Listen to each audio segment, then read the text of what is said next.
राष्ट्रवादी काँग्रेसच्या अजित पवार पक्षाला ठाण्यात जोरदार खिंडार पडलेला आहे। राष्ट्रवादी युवक काँग्रेसचे ठाणे युवक अध्यक्ष वीरू वाघमारे यांच्यासह शेकडो कार्यकर्त्यांनी डॉक्टर जितेंद्र आव्हाड आणि मनोज प्रधान यांचे नेतृत्व मान्य करीत राष्ट्रवादी काँग्रेस शरदचंद्र पवार पक्षामध्ये प्रवेश केला आहे। दरम्यान भटकलेले पक्षी पुन्हा आपल्याच घरट्यात परततात। तसेच वीरू वाघमारे आणि हेमंत वाणी हे दोघे घरी परतले आहेत। विशेष म्हणजे वीरूला त्याच्या आईनेच परत पाठवलं आहे असं डॉक्टर जितेंद्र आव्हाड यांनी सांगितलंय। राष्ट्रवादी काँग्रेस अजित पवार पक्षाचे ठाणे शहर युवक अध्यक्ष वीरू वाघमारे हे राष्ट्रवादीच्या विभागणीनंतर अजित पवार पक्षामध्ये गेले होते।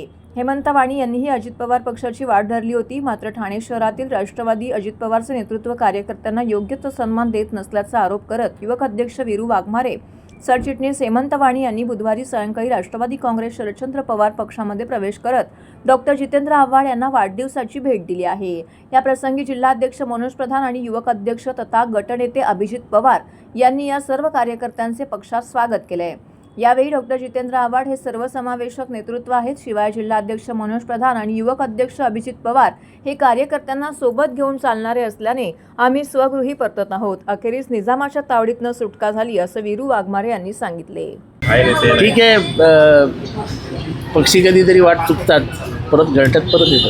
कारण का मी कधी कुठल्याही पक्ष कार्यकर्त्याला म्हणजे मी त्याच्या घरातला एक मेंबर असायचो। आता वीरूला जर आणलं असेल तर वीरूला कोणी डोक्याला वगैरे सांगायला नाही गेलं, ते कानात कोण बोललं नाही, त्याच्या आईनेच त्याला परत दररोजच वाटत होतं, तिला दररोज वाईट वाटायचं की त्याने आवड सर्वांना सोडलंच कशाला। त्याच्यामुळे मानसिक दबाव होता, त्या दबावातनं हेमंत वाणी तर माझ्या घरातच असायचा। मलाच कळलं नाही मला का सोडून केले। ठीक है, भूला हुआ बिछड़ा हुआ फिर घर लौट वापस आता है। उसे कुठे तरी हिंडलं तर किती दिवस हिंडल मग घरला ती आई म्हणते किती दिवस हिंडल, कुठे जाईल। गेलो का हे मला समजलं नाही।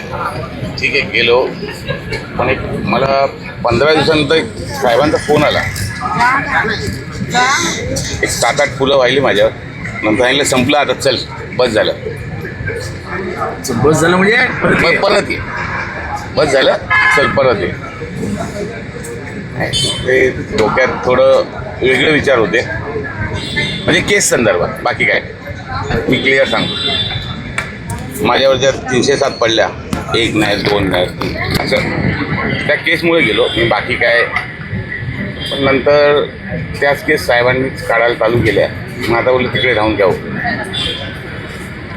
ते साहेबच काम करतात, तेच करतात। आणि माझं घर, मी सुरुवात राजकारणाची एक पहिली अशोकरावांपासून, नंतर दुसरा बाप म्हणजे माझे आवडतं।